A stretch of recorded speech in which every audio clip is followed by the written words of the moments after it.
Intelligent talk every morning. Spice up yourself.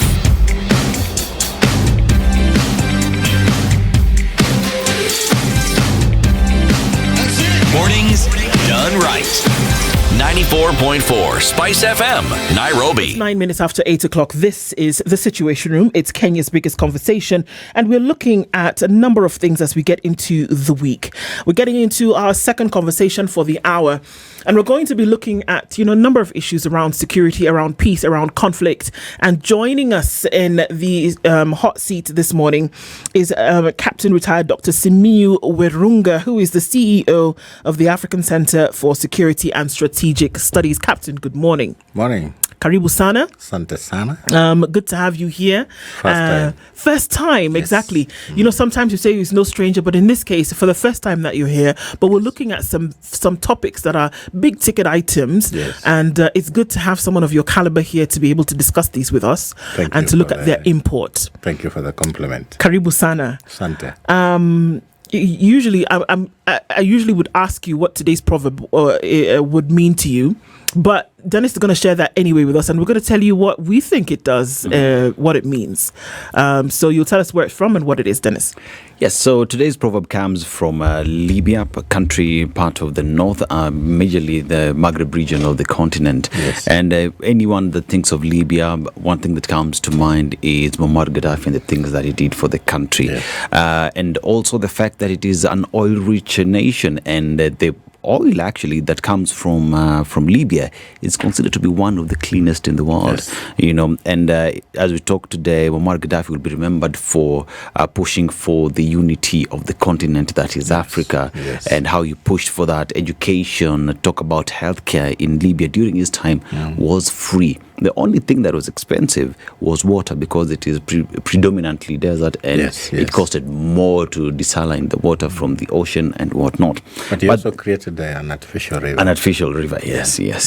A good man there. Yeah. And the proverb today is the flute player dies with his finger shaking. The flute player dies with his finger shaking. We've been told that it means he who does the job dies while doing it. Dies while doing it. If it's something that you've done and you've practiced it all your life, the likelihood of you continuing to do so remains. And I think we have a living example in the hot seat today. Is that, Captain, you've been in peace and conflict and security issues forever. Very true. And you still are. You normally use the word veteran? Yes. Veteran, yes. Veteran peace and conflict man. I've been around for long. Until sometimes we decline some of these invitations because we say, been there, done that. If we didn't build people to take over, then we are the problem. True. Yeah. So, here you are, and you still got your finger on the flute, that's for sure. And, even retired, we still call you captain. Yes. But then even that, now you're dealing with peace and conflict issues around the continent. Yes. And that, kind of segues us into our conversation for this morning. That when we look at Kenya and where it's placed regionally, it is strategic, extremely so. Yeah. Not just geographically, but then in the minds of many a nation, continentally, and then globally. Yes.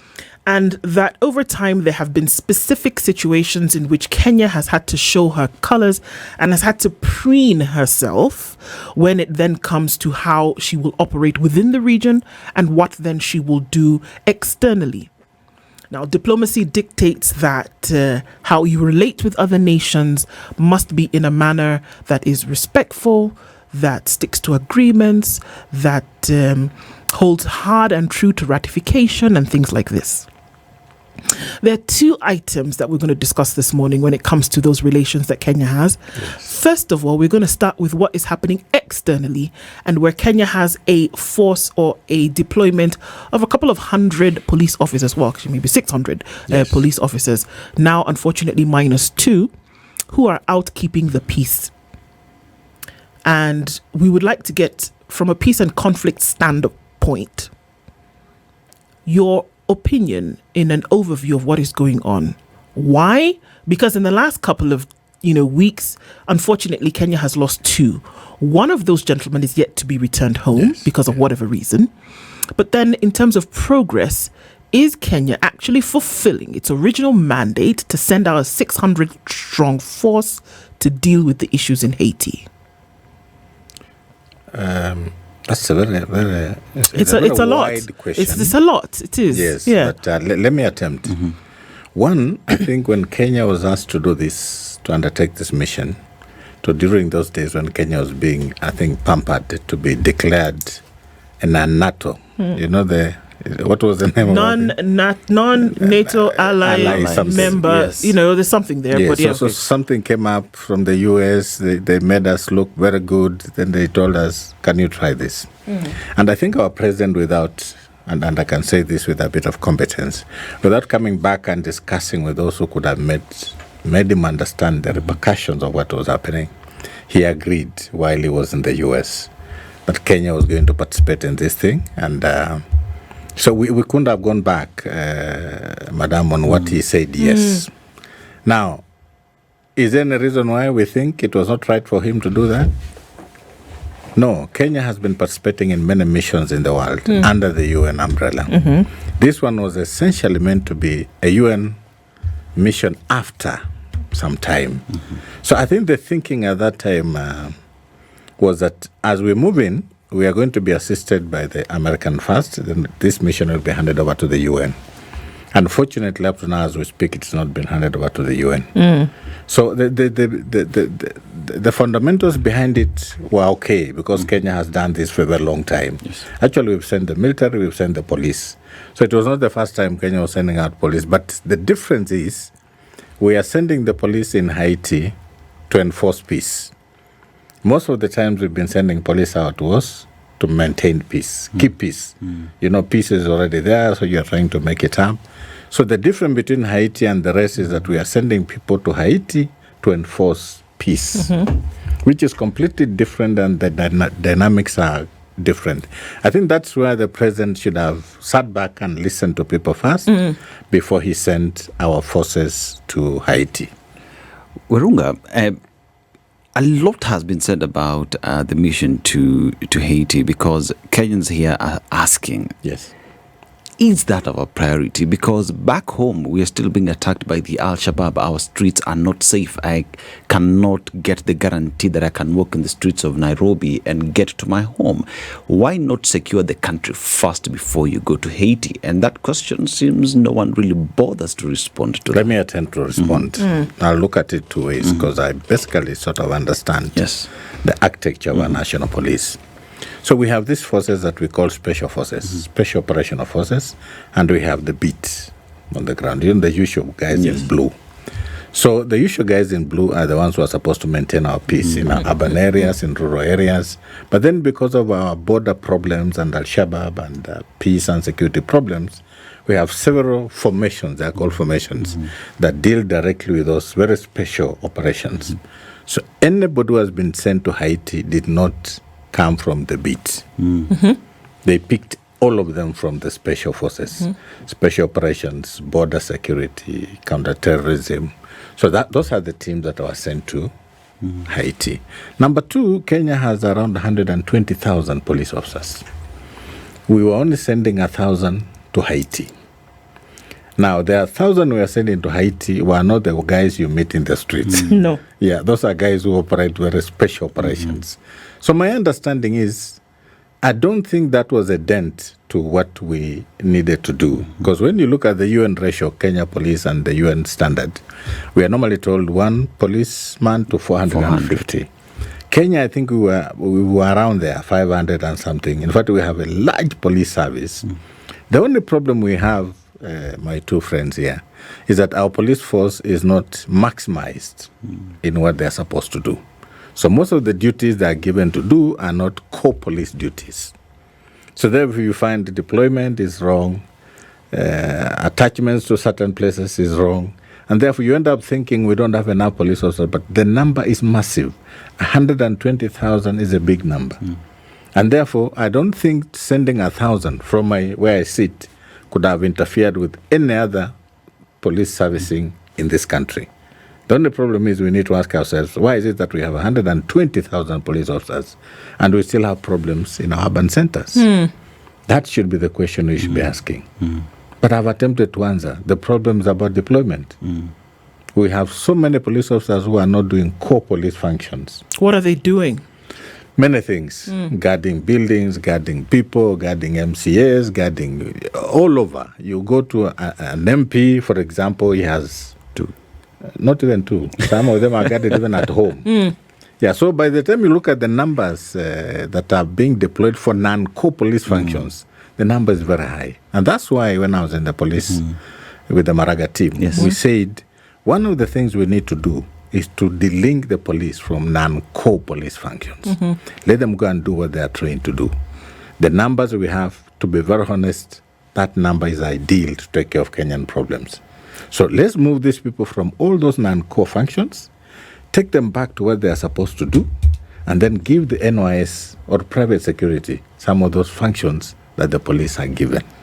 Would we see that, because these are linked, whether and trying to paint that picture that this is linked, because one of the main questions that came about when the initial announcement about members of the police service, whether it was a special branch of them or not, going to Haiti, was that is the work that was required here in Kenya actually being done?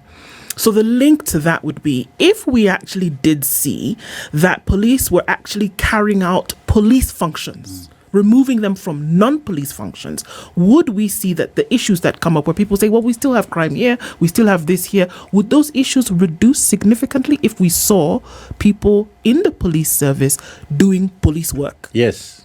Okay. In fact, 90%. Just remove these fellows from non-core functions, deploy them to policing work. I can assure you, up to 90%.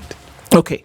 So and that one I speak from some experience because I've worked in this sector for long. Right. So I know that if you brought these police officers back to their core functions, we'll not be discussing. Number two, which is very crucial and people never talk about it, is even if we have these numbers and the leadership has a problem, because policing work under leadership, and it's the leaders that deploy them.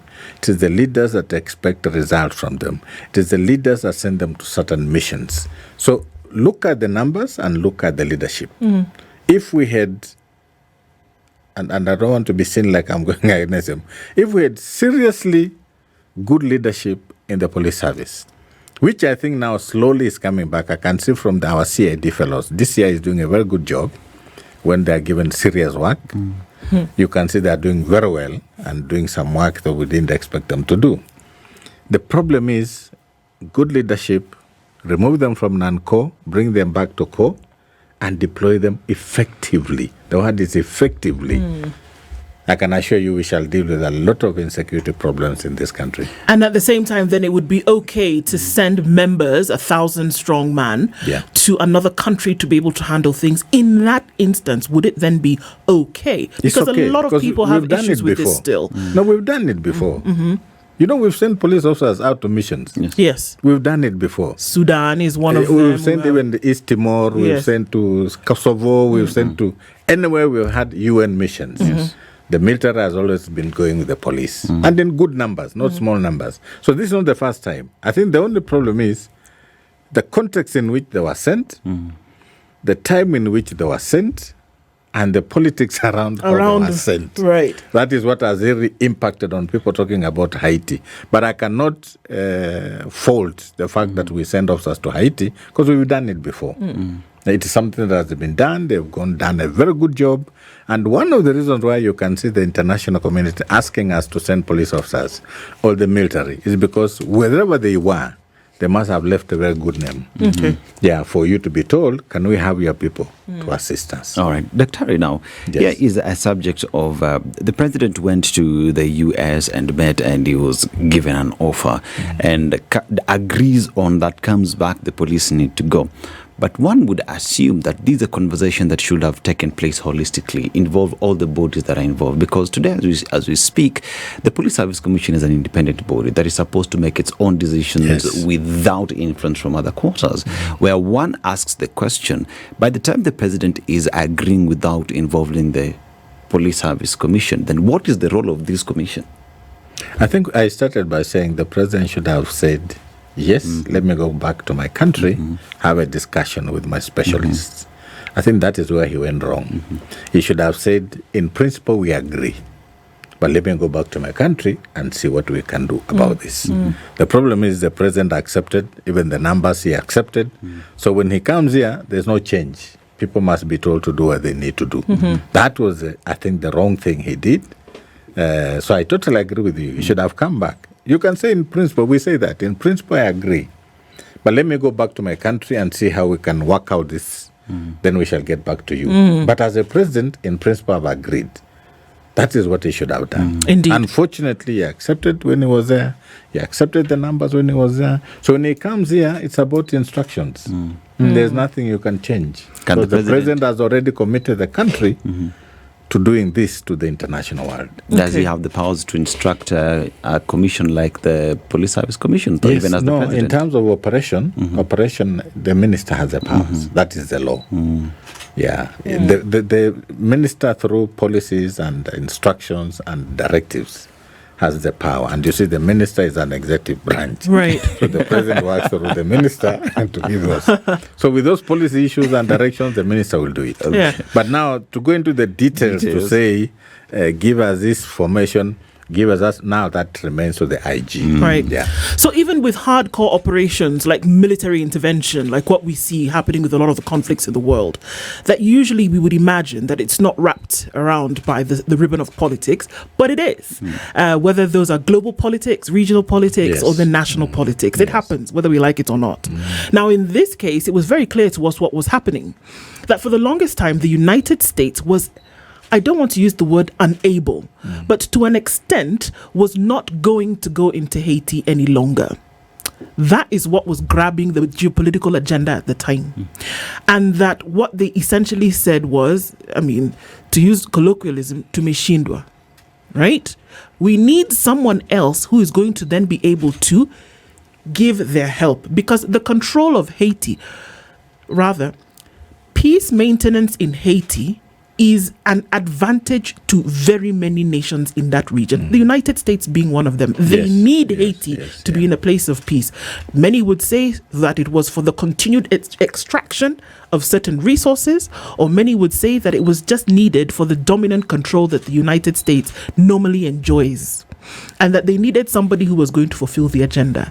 The political card starts to play there. Now, in that, there was also the time where Kenya, according to what we saw, needed to play buddy-buddy with the United States. So anything that the United States said at the time, Kenya was going to be very willing to go along and say, well, if this is what the United States needs, we are going to give it.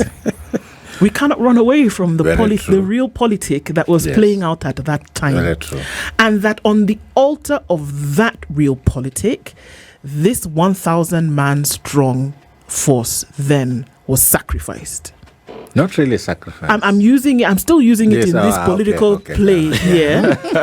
That they were, rather, let me use not sacrifice, they were the currency for which this buddy-buddy relationship between the United States and Kenya needed to happen. Yes. Whether the United States saw that is a totally different question, but it looked as though that is what was coming in from the Kenyan side. Now, when it comes to the hardcore military peace and conflict issues, does politics have an everlasting bearing on what would essentially happen when we come back and say Kenya should have come back and had a conversation with its people about whether this was okay? Should that happen? Yeah, but that must be... Taking this politics into consideration. That must be underpinned by very serious issues in our country. I want to repeat it, and like I say, I'm not anybody's keeper. The truth is, there are 7 countries now in Haiti. Kenya is one of the 7, and the 7 of them agreed. And I'll give you who they are. Small countries, but there are 7. Yes. So we have Belize, we have Jamaica, we have Guatemala, we have El Salvador, we have Kenya, and which is the other one? Bahamas. Those are 7 countries. As we speak, all of them have deployed their small numbers. Yes. Kenya, I think, had the biggest number, 1,000. As we speak, Kenya has not done full to 1,000. I think still 600. No, they're beyond 600, but they are not yet 1,000. 1,000, okay. But the remainder of the 1,000 are already trained and ready to go. So this is what has been happening. So the U.S. has been in Haiti not once. When you look at the history of Haiti, U.S. has been there. At one time, they were there for 20 years. Yes. They were chased away. France tried many years to do those funny papa, the baby. They were out. So I think without looking at exactly why the president said yes, because Haiti was not a walk in the park. And our president should have thought twice. Like I said, in principle, we agree. Let's go and see how it can be done. I think he was also looking at it in terms of our economics. You know, when you have this kind of deployment, there's also money coming to the government. It's a lot of money coming to the government. So I think at some point he looked at it in two ways. Yes, we shall get some money as a country. Our officers will get some money. And to me, the economics of the deployment played a major role in the president's decision to send our troops there. But I still go back. It was an economic decision? I think it was majorly economics driven. What is the country going to benefit from this? And the countries normally benefit. When you look at most of countries that contribute troops to UN missions, they get a lot of money from the UN directly to their coffers and then to the departments of defense. And I think the economics of our country at that time played a role in the president accepting quickly to send our troops to Haiti. And we can't run away from that reality even as we go to a break, because if we look at the list here, Belize, Jamaica, Guatemala, El Salvador and the Bahamas are also countries who could do well with a bit of a pretty penny coming in from the United States, could they not? And it doesn't, it's clear what could be happening here. But you see, when the issue of money changed, we shall discuss that. The issue of who is contributing, who is paying, has changed. And we're going to talk a little bit about that when we come back from the break, as well as go into now closer regional peace and conflict issues around the whole Sudan issue. We're going to come back and we'll say, okay, so who's paying? Who's paying for these countries to be in Haiti? And what kind of mark do we see will be left on that when the day is done? So we'll continue with that conversation when we come back from this break. The Captain retired Dr. Simiyu Werunga is the CEO of the African Center for Security and Strategic Studies, and we're looking at some of these peace and conflict areas, Haiti being one of them. We'll come back and talk about the money when we come back from this, as well as look into the region. A lot is happening in Sudan. Darfur is still a hot spot. We'll find out what's happening there with that at 28 minutes to 9. Good morning.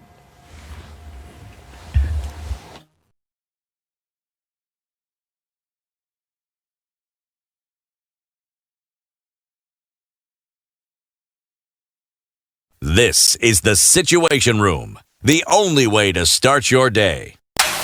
The weather with SpiceFM.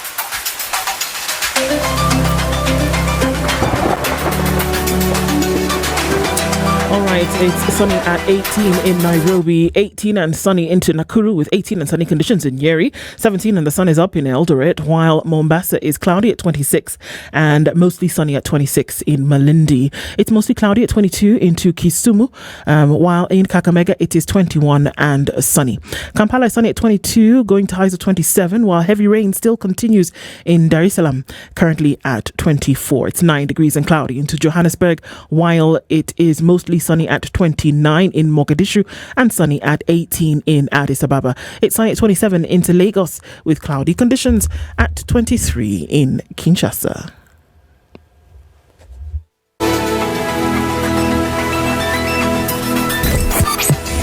We are Spice FM. Traffic.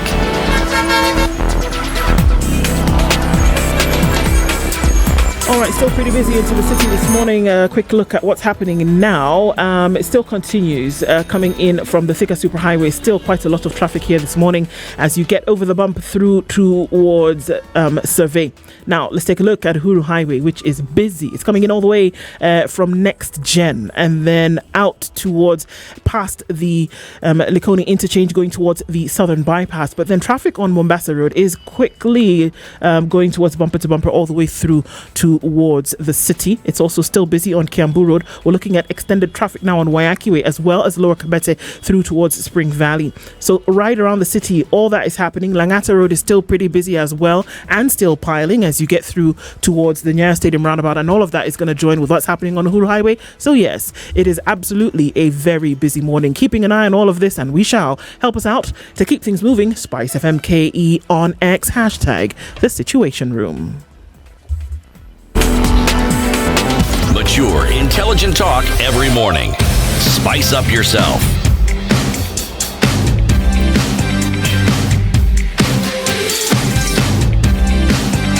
Mornings done right. 94.4 Spice FM, Nairobi. It's 26 minutes to 9 o'clock, and Captain Dr. Simiyu Werunga is the CEO of the African Center for Security and Strategic Studies. This morning, we're having a conversation around two issues, one where Kenya is involved. As we were going to the break, we talked about, okay, so money could have dictated why this force went to Haiti, or was, sent to Haiti. And the 7 countries that have deployed, resources to Haiti could have been hinged on a money issue. But you say not the same people who said they were going to pay the money are the ones paying the money. What's going on here? Because initially, and this is, I think this is the latest I know about this mission. One, the US was essentially meant to be the one taking care of this, plus Canada. Mm-hmm. Then I think when the new regime came in, there were issues. But the latest I understand is they've now come up with a trust fund. There's a trust fund that is being, it's already been put up. Mm-hmm. Money is coming in. I think they've now collected close to $100 million. But that is money meant for the welfare of the police. Then the US has, I think, accepted now to fund 100% the operational capacity of these forces. Mm-hmm. So money for operations, I think, is still coming from the US. Yeah. Money for welfare, allowances, and everything else is coming from about 7 countries so far have contributed their money. And then the UN is also decided to come in. They have done an assessment already, and I think they want to take it to the UN for discussion and see how they can pump in some money. So I think the issue of money is now not a problem. Okay. I think it has now been reorganized, and that is where all countries contributing their police officers also benefit from this, because there's money paid to the country and money paid to the officers. So that's how also countries make their money. I mean, still sticking on the politics just a little bit. Yes. We can't run away from the realities that exist in the extractive nature of some of these conflicts. Yes. That we know that Haiti is mineral rich, is resource rich, and that the scramble for Haiti has been 30 years, 40 years in the running. That the United States has been there, not particularly because they want to have kumbaya brotherly moments with the Haitians, or that France has been there because they like particularly how Haitians look and how they cook, or that other nations who've been there and have essentially been chased out have been there because of what they seek to get. Very true. It would appear as though, and from a strategic and conflict position, that the conflict has been created as a result of those nations who want to come into Haiti and do as they please. And the conflict has arisen because the Haitians have not sat back and allowed that to happen. We see it in the 80s. We saw it in the 70s. We saw it in the 90s. Still in Haiti. True. We're now in the 2000s, and the same thing is still happening. However, these conflicts are now being fought by other individuals at the behest of the same nations who were there in the 70s and 80s. Is there a difference? The only difference for me is that there's somebody else who's doing your bidding, but at the end of the day, the check essentially would come to you. The United States. And France. Yes. And as we talk about that, let's just talk about the minerals. We have gold, we have copper, bauxite, which is used for aluminium. And we know how aluminium is such a big ticket item in the US today, even the tariffs and whatnot. We have silver, marble, limestone, iridium, and other rare earth metals used for making phones and chips. And one would argue that The reason why Kenya has actually even faced a lot of opposition from Haitians themselves is because they look at Kenyans as going there to do the U.S. The bidding for the other. Yes, Is that not the case? That is the case. Actually, Haitians look at Kenyans as we are like sellouts. Why is it that we are Africans? We are the same. Why are you being used to do what we've stopped them to do? So that is the problem on the ground. And I think for as long as we are there and nobody is talking about anything, we are going to be hated by not really Haitians per se, but especially the gang members. Because the essence of the gang members coming up was to fight the bourgeois. And the bourgeois, most of them were French, Americans, and the West.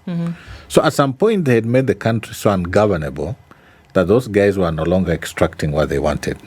Then you get an African country here accepting to come and suppress their own black. So yes, in terms of race, we are hated in Haiti by those gang members because of our color. And like you said, they're asking, how can you be used to come and attempt what we've stopped them to do? Why did you accept to come and suppress them? Because when you come here, we are going to fight. You will kill us. We shall kill some of you. But we are all blacks. So that has been a major issue on the ground.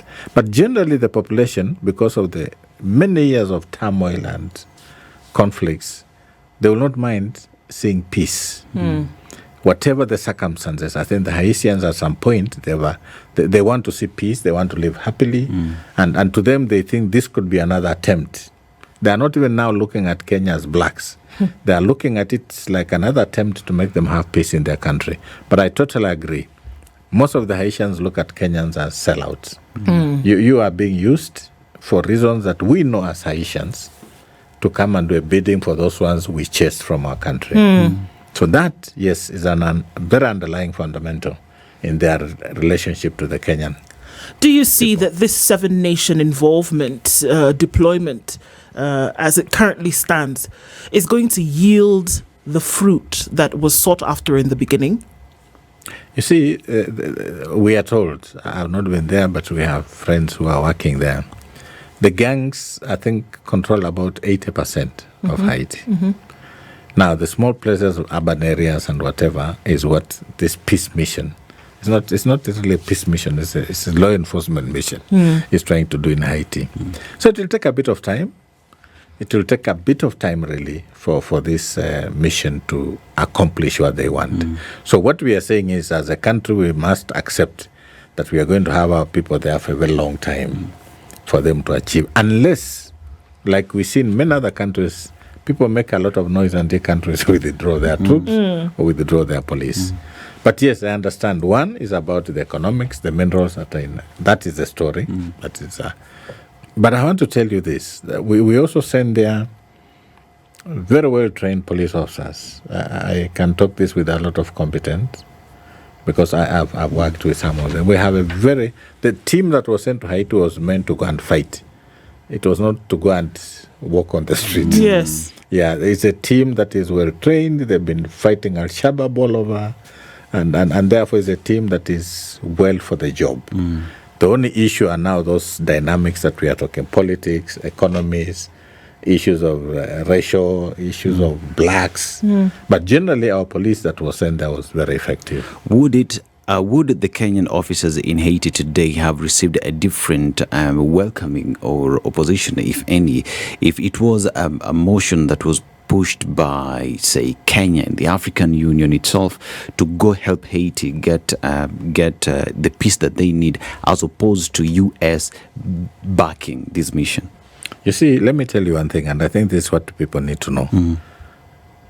The Haitian government had not asked for this assistance. No, they hadn't. Interestingly enough, they were continuing with their business. Yeah, they were fighting, dying, and moving on. Then Uncle Sam felt that we need to change things for reasons we've just discussed. So if they didn't ask for it, how can we even change their thinking about Kenya? However good we could be in terms of our relations, in terms of our, it's called what, CSR? Yes. Community, whatever. Social So long as we didn't ask the Haitian people for their okay for us to go there, It will always be an issue until at some point where if you are able to buy their hearts and souls, then they can change. But you see, we need to see from where we started. Yes. We are brought in by Uncle Sam, who the Haitians themselves don't like. And they know the reason why Uncle Sam and the West are doing this. So I don't think we can change the thinking, but I'm told on the ground, Haitians really feel that this mission could be their saving grace to see how they can live in peace. So they're putting this, some of them, majority are putting these things aside and saying, let's see what they can do. And if they succeed, we are happy as Haitians. Yeah. But perhaps. All right. I mean, it's good to see, and it's one to watch for sure in terms of what's going to happen over the next couple of months. Yeah, right. Because, I mean, that law enforcement mission, as it were, is going to be there for the next foreseeable future. For some time, yeah. Indeed. Let's come back to East Africa, where Sudan has been raging for the last, raging beyond what was the case for the last 1 year now. And we looked at 3 decades of conflict, but then we looked at, after President Bashir, and then moving into what was a transitional government thereafter. And then now we've seen a year of what is easily called one of the worst humanitarian crises in the world at this time. And that we do now have two sides. What would be a transitional government versus what many others are calling the rebels in the name of RSF. And that RSF at one point was going to come and call a parallel government in Nairobi. And I thought they did. Well, seen to be backed by the president of Kenya. And they actually did with the withdrawal of presence by government. I mean, there was so much in terms of what was happening with that menagerie. We see now that the conflict then has casualties, sadly now, that will be brought to the doorstep of Kenya in the name of a pilot who was killed in one of the warfare attacks in the beginning of this month. An overview of what is happening in Sudan at the moment. Kenya's role previously as a mediator, but then now Kenya seemed to be taking sides in terms of what happens moving forward. Is it a safe position for Kenya to be taking sides in this conflict, if that is beyond perception? Not at all. Not at all. I think that is one of the serious miscalculations this government did. And it's not one. Look at DRC. We were seen to be taking sides. There's a problem about our Ministry of Foreign Affairs that is actually making some of us squirm. Because Kenya for a long time has been an anchor nation. Anchor nation means people will always look at you to see whatever you are doing. And people will always want to see that when Kenya takes this route, the rest of us should see how we can buy with them. Number 2, Kenya is the biggest economy in the region. Notwithstanding our bad politics, because we have very bad politics. But Kenya has we call it an anchor nation. Anchor nation in the sense of, at some point, Jomo Kenyatta was the hub for airways. Kenya had the biggest economy. Kenya had everything. You look at, Kenya was ahead of the rest. Now, you get to a point where Kenya is having problems with Sudan. Kenya is having problems with DRC. Kenya is, to be very honest, we've lost it. As a country. And this is my answer to your question. Kenya has made a serious blunder to get involved in these issues. And it is now determined that Kenya has taken sides. Dr. And let me tell you, there's no way of coming out of this. You can say many things, you can flutter around. It's now very clear, Tshisekedi does not want to talk to us. Yes. The guy in Sudan does not want to talk to us. And I want you to look at it in this context. UAE is supporting RSF. UAE has a problem with Qatar, with Saudi Arabia, with Turkey in Somalia. Now, you I hope you get my gist. Yes, yeah. So it's not a simple thing. It's not a simple thing that we can just say, okay, we back off. It is something we've entered as a country that is going to bite us for a very long time. Because it's not about Kenya and Sudan. It's about Kenya and other countries that have interests in the region. And when you enter into something like this without thinking, I think that was the biggest blunder we made. And at some point, I was telling people we need to have a discussion. I'm happy you've asked me this question. Kenya's role in the two conflicts has had a very serious negative impact on our country. And I don't think we are going to recover soon, because now nobody can look at Kenya as a honest mediator. Nobody will listen to us. There's no way you can say you want to send our troops for peacekeeping, for example, in Sudan or in DRC. They are there because of East African Community, UN. But Kenya, we've lost it. On this one, two of these, we've lost it. And I think that is why we normally say, when you want to have a country that has a stable foreign policy, you also need to have very seasoned diplomats running our ministries, because they understand international politics. They understand the dynamics of international politics. They understand the region. Right now, Kenya has been an anchor for a long time. Now we see Ethiopia, even with its problems, is taking over. Uganda with some army, they think they're the biggest army in the region.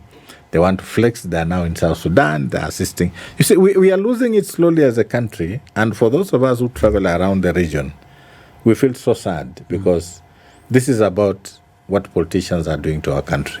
And Simiyu, one would look at whatever is happening and ask where our head is at, because we have a conflict in Sudan. We have a government, you'd say an interim government that is there. And Kenya opens its doors to an opponent to come and declare a parallel government in Nairobi. I mean, anyone who has their head right would think these will dent the image of the country. But then again, even while at it, you see this is something that is tied with the highest office in the land. That's why I'm using that Kenya has messed it up. I mean, who represents... Is there ever coming back from it? How? What will it take for us to cleanse ourselves and be looked and retain... Apology. An apology to An who? apology. Sudan. Okay. Apology to Tshisekedi. And most countries, by the way, they do that quietly. That's called backhand diplomacy. You just make yourself available, go and talk to these people, and then you make sure RSF never appears in Nairobi again. You cannot allow an alliance in Eastern DRC forming itself in Nairobi. This is an alliance that is fighting Tshisekedi. Surely, what kind of diplomacy is that? So we shall never recover. And I think, as Kenyans, we need to be honest to ourselves. The hatred we are creating around the region, by virtue of how our foreign policy is being used, it is making Kenya lose its stand very badly. Do we have the right people in the Ministry of Foreign Affairs? That's and what should the president do to just sort that out? Give seasoned diplomats. We have. Kenya has very seasoned diplomats who are not running the Ministry of Foreign Affairs. Who are not running the Ministry. If you needed a loaded statement on a Monday morning, I think there it is. So that's where the problem is. Right. Yes. So if we look at the role that Kenya has played in mediation around the region in the last 20 or so years. I mean, one notable figure is Stephen Kalonzo Musyoka, who's played roles in South Sudan, in Somalia. When we look at folks like Bethuel Kiplagat, who also played, we look at General Sumbewe, who also played these roles of mediation. What should a mediation agenda look like, as opposed to what we've seen here? Because we often say, well, they did the wrong thing. They should not have invited. Tshisekedi is annoyed. And then we'll also look at, presidents in Sudan. And what should a mediation process look like? Should it not mirror what we saw headed by these gentlemen that I've mentioned in those years? Take on that kind of persona?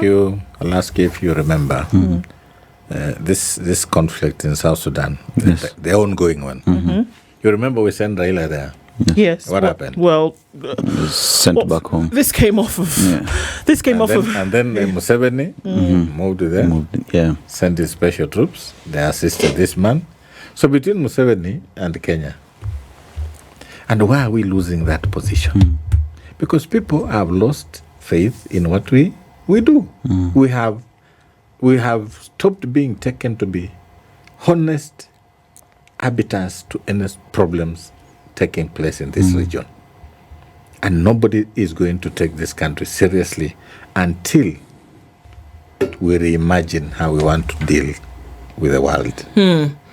We shall never be taken serious again. This is the best example. You send somebody to Salva Kiir, who has about 5 houses in Nairobi. So Nairobi is his home. Yes. But they still refuse to listen to our Raila. Museveni goes there, they sit down, he sends his troops to assist the fellow to fight. That should tell you something. At some point, wherever Kenya used to go, the rest of the countries will never move in. And we know it because we've been around, like you said, we've been around for long. Yeah. When Kenya took a stand, the rest will want to see how it is going. These days, nobody wants to listen to us. Nobody cares what we say. And that is the problem we have.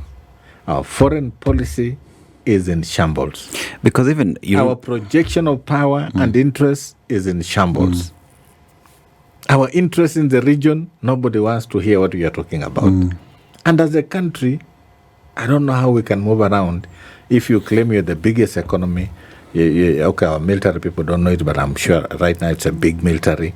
But how do you sit back as the best in the region and nobody does not listen to you? So it might not change in our generation, but hopefully things will change. You see, it took Kenya many years to be what it is. Yes. So it will take us some time to reverse what we've just done. To be honest, unless we fill that Minister of Foreign Affairs and Diaspora with the seasoned diplomats and give them a mission to reclaim Kenya's place. That one they can attempt. But as we are now, There's a gentleman called Henry Kissinger. He wrote a book and talks about the recrafting of foreign policy. yes, And it's possible for nations to actually come back from where they may have made diplomatic faux pas true. and then come and recraft a policy. But it goes along the lines of what you've talked about Yes. now, that you must have seasoned individuals who will Seasoned. then be able to start from Yes. the place of, coming back from fractioned or fractured relationships, Yes. and then be able to set them back on the path. very true. But they're not going to be able to stand up and do them for themselves. Werunga cannot stand up today and say, well, how about I take a trip to Sudan and then No, start speaking no, on whose no, behalf? no. So it must be something that comes from within the structure of government. Yes. And that there must be somebody who comes out and says, well, this is what we must do and this is how we must go about it. How should that play out? I mean, it's very clear. That if you look around the region where Kenya has played big brother mediator for the last 30 years in different places, DR Congo, Rwanda even, Sudan, South Sudan, Somalia, that it is still recognized to an extent. Yes. But that the fractured relationship is also clearly evident. What would be the first steps towards this? I mean, we talk about what's happening, and then even beyond that, because now Haiti, clearly, we've mucked up there as well. Yes. How do you then now start to say we're going to start to put those Like I pieces said, back together? we need a rethinking. That one can only be done when you, as a ministry, take 2 steps back, sit down, look at what is not working as a country. And these many countries, like you say, do that. Sit back, assess what they've done, understand what the problem is, and then, like you said, recraft our policy. How do we want to go back to where we were? What are the steps we need to do? And how long should it take for us to do this? Kenya, they've just come up with a new foreign policy. I was seeing a copy somewhere. But even when you look at that document, and I'm not saying those who did it are fools, all of them are people who've gone to school. But you see, there's a reason why always something called peer review. You know, peer review is not because you don't know what you're doing. You know what you're doing, but give it to people who are like you to tell you that this one, there's something wrong, this one, you did it right. So I think, Madam, what I can tell you is Kenya will have to sit back, look at what they've done wrong, create a system of how to relook at it, ask people to sit down, discuss, talk, come up with a paper, whether it is a green or white paper. That paper should be discussed thoroughly with the people who understand international relations, and then tell the government this is how we need to move forward.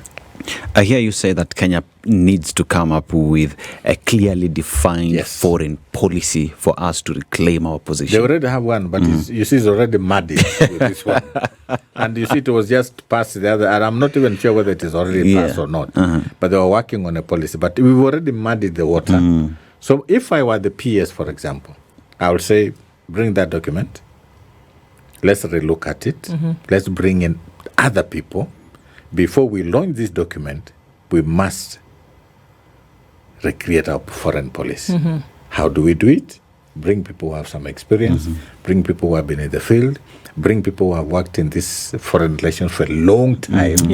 And then they will tell you, Bana PS or Bana Minister, this is how we need to do it.